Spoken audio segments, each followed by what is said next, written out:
Welcome to the Weather Guru podcast for this weekend edition. This is going to be your tropical update. Tropical update here. And we're monitoring a disturbance here in the Atlantic Ocean that has a 50% chance of development according to the National Hurricane Center out here. We're going to look at the Atlantic Basin. If there's anything in the Eastern Pacific or Central Pacific basins, we will take a look at that in just a moment.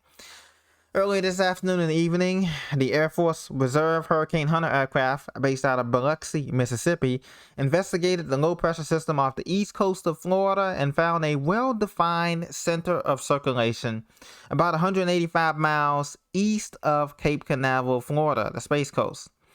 But the system still lacks organized shower and thunderstorm activity near its center. And you need that well-defined center and that thunderstorms and showers around the center. That close, low center has not been found. And so it has not met the criteria to be designated as a tropical depression. Right now it's an area of interest, a disturbance or invest area. But environmental conditions are expected to remain marginally conducive for additional development. And a tropical depression could still form overnight or on Sunday while the low moves generally westward. So it's being influenced by the Bermuda High. This is steering currents.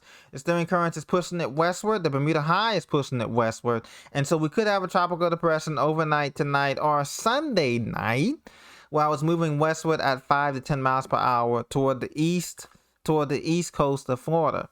So all interest in Florida, from Cape Canaveral, Florida, down to West Palm Beach and Miami area, should monitor this system closely. Another Hurricane Hunter aircraft is forecast to investigate the system Sunday morning if necessary. So it's given a 50-50 chance right now, 50% chance of development for this area here. And it's basically this area is on the tail end of a cold front or a trough that pushed through the East Coast. That's the setup, the scenario for you here. And this cold front has pushed well to the east of the states of the mainland and the Gulf Stream. And the system is hanging out in the Gulf Stream, and the cold front is pushed just to the east of Bermuda Islands right now in the Atlantic Ocean.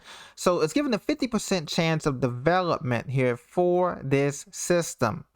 And so I believe we're on the D name of the hurricane systems here. If it does become a tropical entity, we will be on the D name of the system here. So we've had A, B, and C. So this will be a Danny if it does develop. Let me just make sure I have that correct here. So because we want to make sure that everything is correct here. I believe it's going to be Danny.